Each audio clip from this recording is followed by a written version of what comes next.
everyone, how it's going? So today I would like to present you these two motor controllers that I bought in AliExpress around 2 weeks before. So I have been using one of them, which is this one, sometime already with one, let's say, lapping machine that I did in order to use a NEMA motor to be able to grind carbide inserts and another kind of things, let's say. So why I decided to buy this, because it's not so easy to control NEMA motors, because they require some signals that is not just potentiometer, let's say. So I wanted to use this motor first because I needed low speed, and one important thing we need to know is that these motors will not work if you would like to have high speed, but for low speeds they will work. And they used to come with this kind of drivers that they are really good. I mean, this specifically is not the best, this is just standard one, and this NEMA is 17, so it's small, but it will work for any motors. This is the good point of these controllers. In this one and this other one, I will explain you the differences. And I was taking a look because, as said, we cannot use just a potentiometer, we cannot use just encoder, so we need something else, right? We need a controller that it is able to control this enable signal, this direction, and this pulse. Basically, the enable will enable the motor, the direction, it will change the direction backwards, forwards, and the pulse, it will send how many pulses the motor needs to spin. So this kind of motors have around the 1.8 degrees of step, means that each pulse that you send here, okay, each edge, this shaft will turn 1.8, 1.8, 1.8, 1.8. This can be adjusted in a way that the driver control can send micro steps, as you can see here. So don't need to be 1.8, but can be reduced. But yeah, this is something that we are not gonna focus here for the moment. So as said, it requires some electronics, cannot be connected directly to a driver and it will work. So that's why I decided to take a look to these solutions that I never saw, frankly speaking, for controlling the motor. So if we put away the motor for the moment, we are gonna focus on the controllers. So basically here we have two. Today we are gonna focus on this one. Probably I will have another video for this one because it's quite similar, but the differences mainly it's that this one require a driver, so require this driver you can see here in order to be able to be controlled, because it has only these outputs, okay, as said, voltage input, pulse, direction, enable, and ground. And this one, which is a bit more interesting, it can control directly a motor, so it has a driver inside that we are gonna take a bit look in detail later. First, we are gonna explain how it works, how it can be connected, and later on I will tear down this controller completely so we can take a look. So it's up to you if you want to go to this detailed explanation in the video. So basically, this control can drive directly a motor till 4 amps, okay? The input can be, so this is the input can be between 0 and 30 volts, and we have here the output for the motor, okay? So A plus, A minus, B minus, B plus, that will control these inputs on the motor directly without the need of this driver. One consideration you need to take in account is that it can only control till 4 amps. So this is important, okay? Because for NEMA 17 it will work, but for NEMA 23 or 24 or bigger, probably it will be quite limited. So this is the controller, some specs. So basically it can work between 10 and 30 volts. This is the input. It has also micro stepping control that you can see with these switches. I will put you a table in the video. Also here we can control the maximum current that the driver will provide, and basically I will say that's all. So as you can see, it's really simple. Here we will connect the motor, and it has different functions like continuous drive. It can also move some steps going back. So probably we are gonna take a look into the manual. I will attach it to the video description. But as said, for example, If you want to do a machine that it is driving all the time the motor like I did for my lapping machine, so you can use this perfectly. Okay, you can set which is the speed, and it will run at that speed. You can also control the acceleration, that it does not work as good as I would like, and it also has some drawbacks that we are going to take a look to them while we configure it. But yeah, said. So I will say it's quite an interesting product, because for around $10–15 we can control a NEMA motor with the driver, or not, it depends. As say, NEMA 17, it will work directly with this one. If you need a bigger one, I recommend to take this one and using a driver. So what we are gonna do right now, it's I will show you how to wire it, how to work with it. We are gonna take a look to the documentation, and later on at the end of the video we are gonna do a small teardown to see what it is inside, because I am curious to see what is the driver inside. We are gonna take a look a bit into the electrical specs in a way that we can know a bit more regarding to these drivers. It's the first time that I got it or got them. I am already using one for my lapping machine. It does not require a high performance, but for me it's working. So let's now wire the completely thing, and let's see how it works with this small NEMA 17. Okay, so now we are gonna disassemble the module and take a look what it is inside. So basically it's a sandwich of two PCBs, one here and one below, as almost all the modules, so they have different, let's say, layers.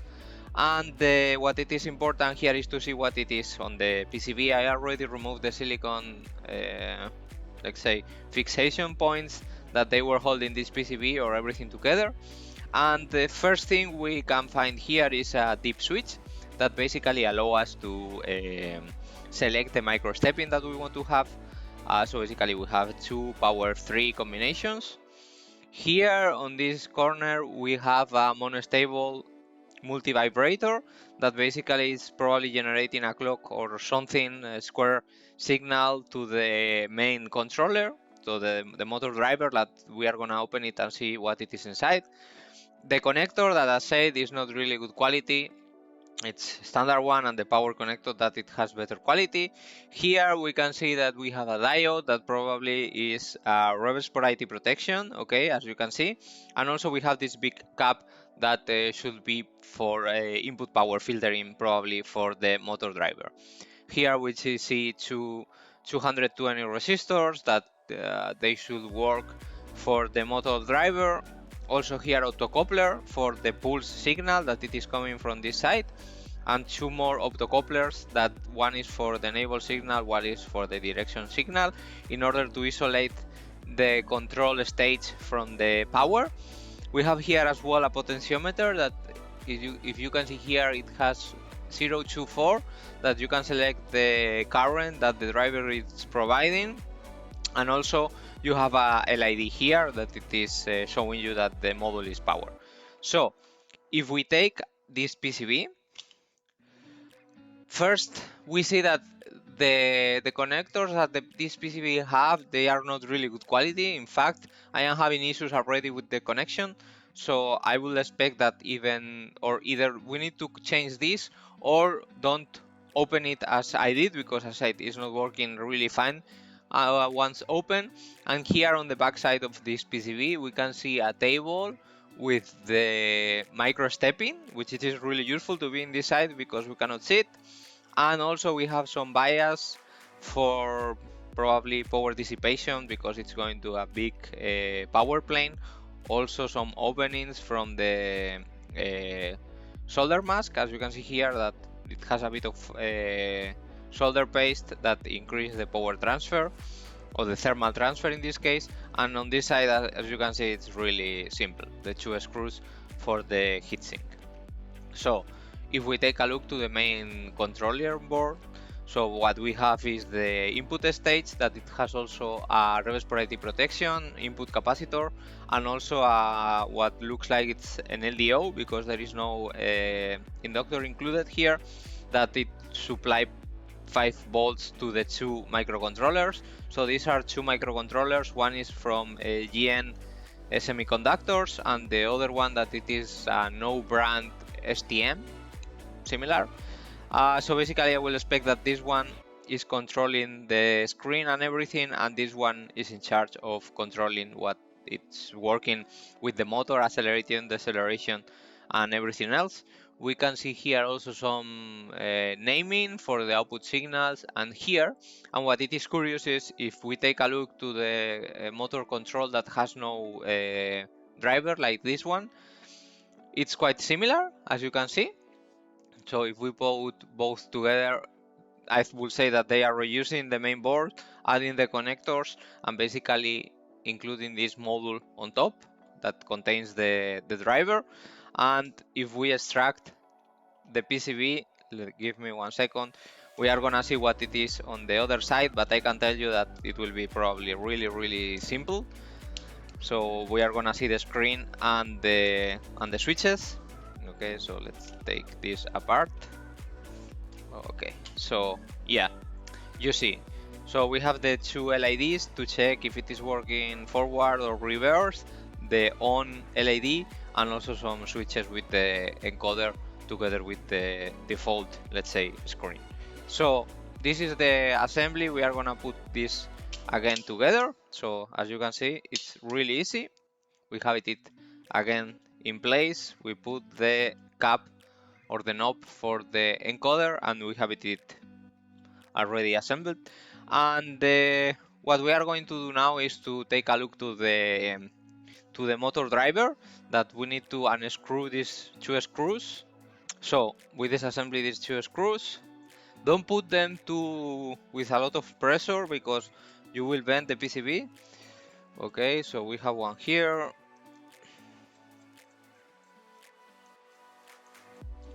And we have the other one here. Okay, perfect, it's done. So we see here the heatsink, that it is aluminum, and a curious thing is that they put the thermal paste a bit offset, so yeah, could be done better. And now we are gonna take a bit of alcohol with a stick or something in order to clean a bit the main IC, and we are going to see what it is here. So let's remove all the thermal paste.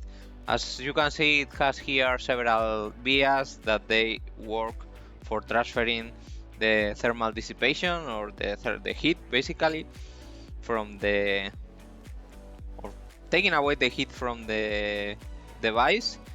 And I don't know if we are going to see what it is here. Is an ST09 FGTG. So we are gonna take a look what is this. So as we can see, is a bipolar stepping motor driver. So as expected, basically it can work between 50 or till 50 volts, 4 amperes. So 4 amperes as expected, and now we know that we could use this till 50 volts. The only limitation that we need to take in account is the fact that the input capacitors, they are not rated to 50 volts, so they are 35. So take care, don't apply 50 volts. And some extra information regarding to the stepping, also the resistance on the MOSFET output stage. And what else we can see? So this is the device that it's on the PCB, is the QFN component, and this is the block diagram. So basically I will expect that the oscillator needs to be provided by the multi-vibrator that we have on the PCB, like NE555, VCC, voltage for the motor. So we have the two references for the current, and also here we have the output for the motor and different signals that command the device. So as we can see, it's really like others motor drivers. I will expect that it is not so good like the Trinamics, but for the usage that we need to do for this, we will go to use for this controller is, as said, more than enough. So in case you want to take a look a bit more in detail, you know where to find the datasheet. It's here. And now what we are going to do basically is to reapply again thermal paste, close everything together, probably change the connectors, and I will show you how we can basically connect this to make the motor works. Okay, so now what we are gonna show is how we can connect the motor driver to the motor and the power supply. What we need is 2 cables for the power, the main power. Consider it will go 4 amps, so you cannot use really a thin cable, but you can see how it is on the NEMA, so you can have an idea. Does not need to be 1 millimeter either, so yeah, something in between.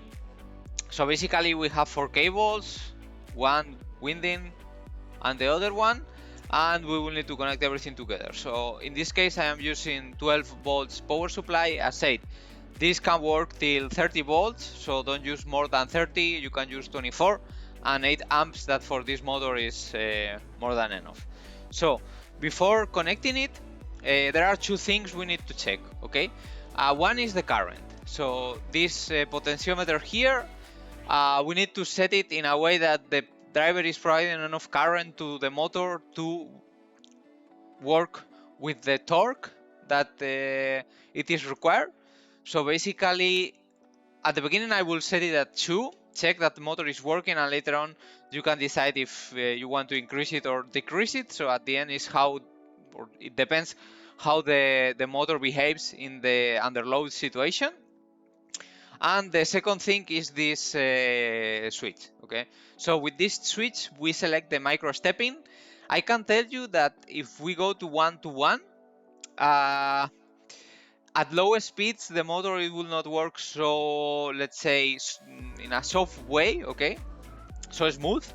So basically I recommended to put it in like 4 or 8. In this case, as you can see, 1 is off, 2 is on, 3 is off. So this is 8 micro steps. This means that, as I say, it will divide this 1.8 angle into or by 8.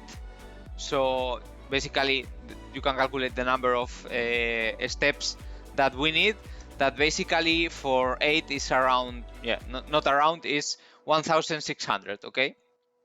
So knowing this, we don't need to configure it anything else, so we can start connecting it. So first we are going to connect the power. So basically we see here B in, that it is the positive, and GND, that it is the negative. So let's connect first the negative here. Okay, that's perfect. Negative, as said. And we are gonna connect the positive here. These connectors used to came close, so you need to open it and close it again. So we have the power, the input power here, and what we are going to do is to connect it to the power supply.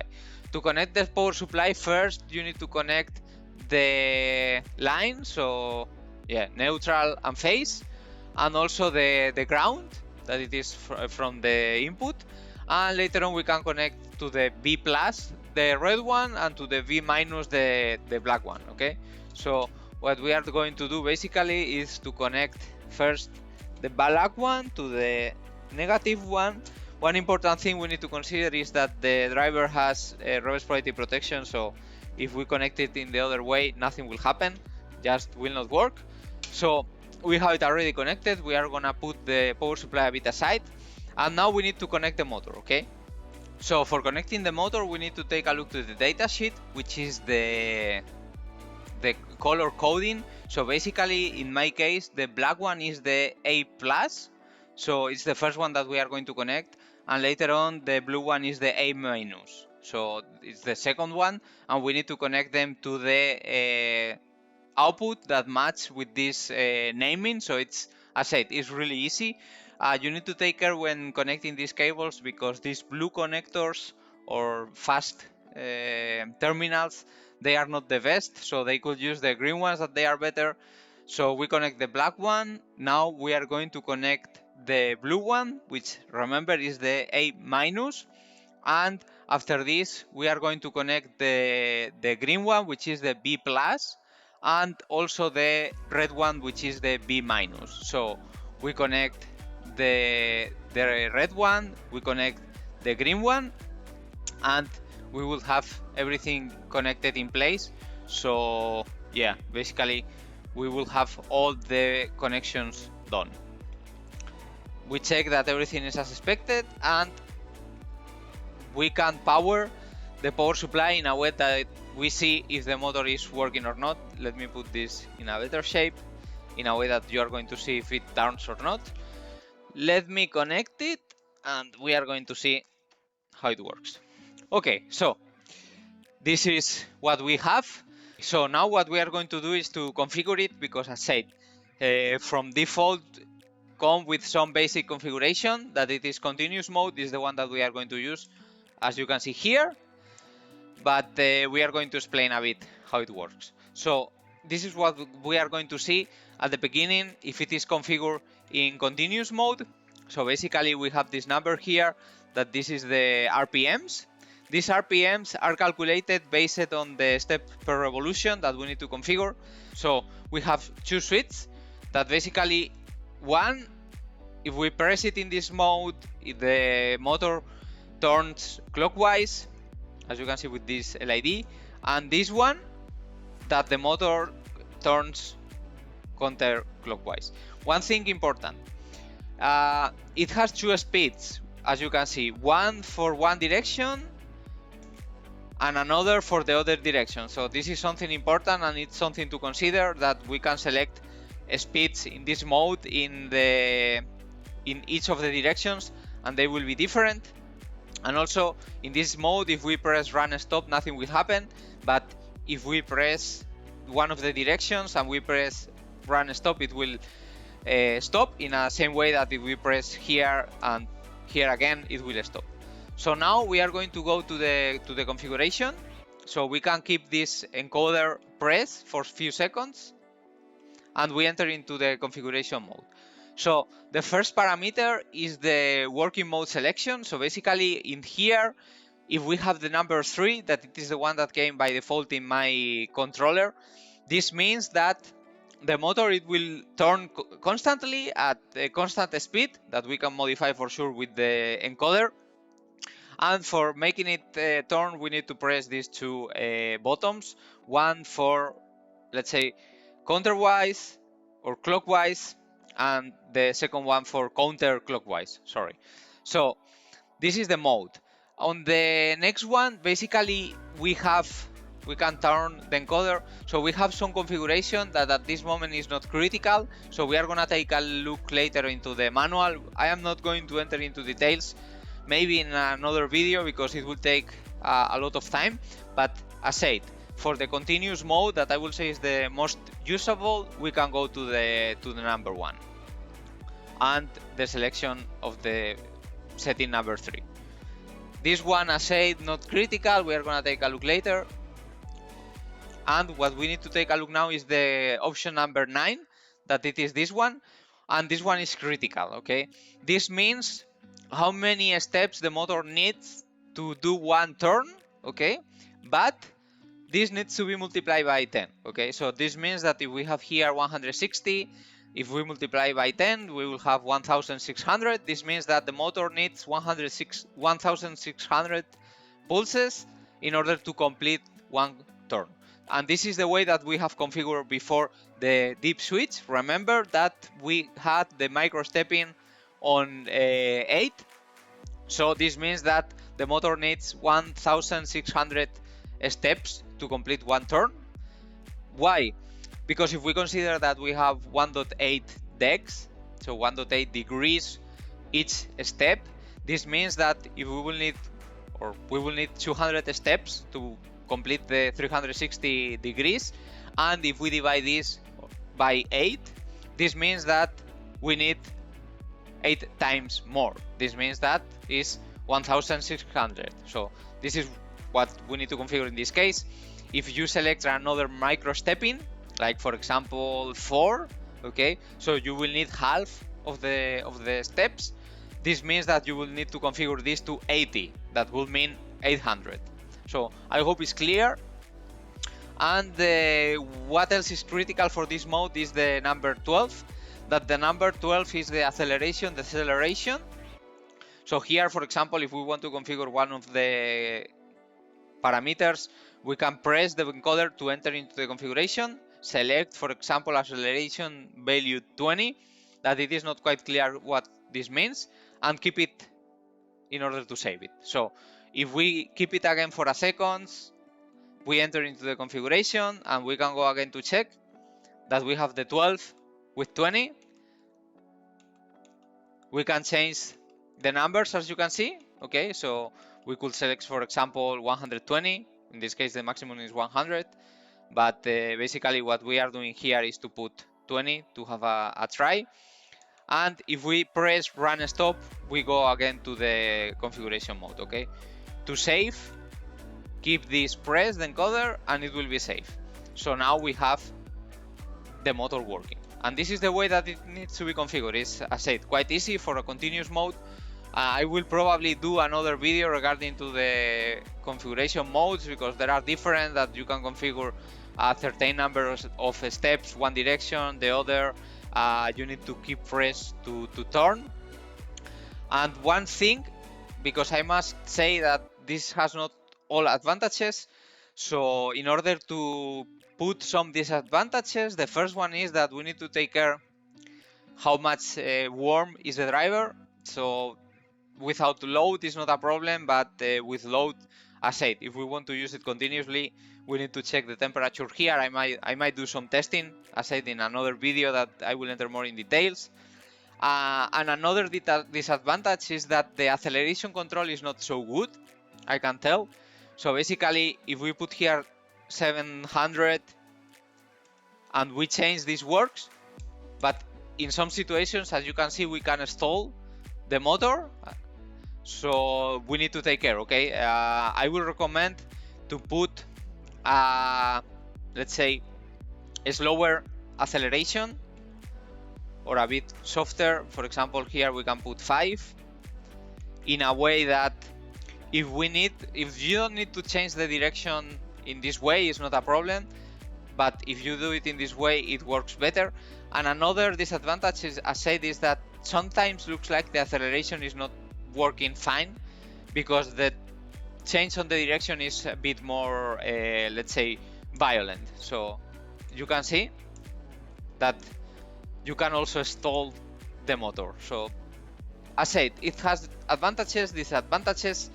So I will say that as conclusion, this is a useful tool for some applications, not for everything. In case you want to use a motor for, as I said, a continuous working or something like this, I think it's really nice application. Also maybe for a slide, for a camera that you want to, for example, have a really slow motion in a way that the camera is moving for a time lapse. I think it's also a really nice tool. It's really easy to work with, it's really easy to configure, and we don't need any other electronics. Just with this one and a power supply and a motor, it will work. So I will show you the latest thing. As you can see, it can go really slow. So for a time lapse, will work perfectly, okay? So I will say that's all for this video. I hope you find it useful. Probably on the next video, I will show you how to connect the driver that it has not the power on top, as you can see here. So we need, let's say, external driver. And please feel free to leave any comment, any doubt, and I hope see you soon.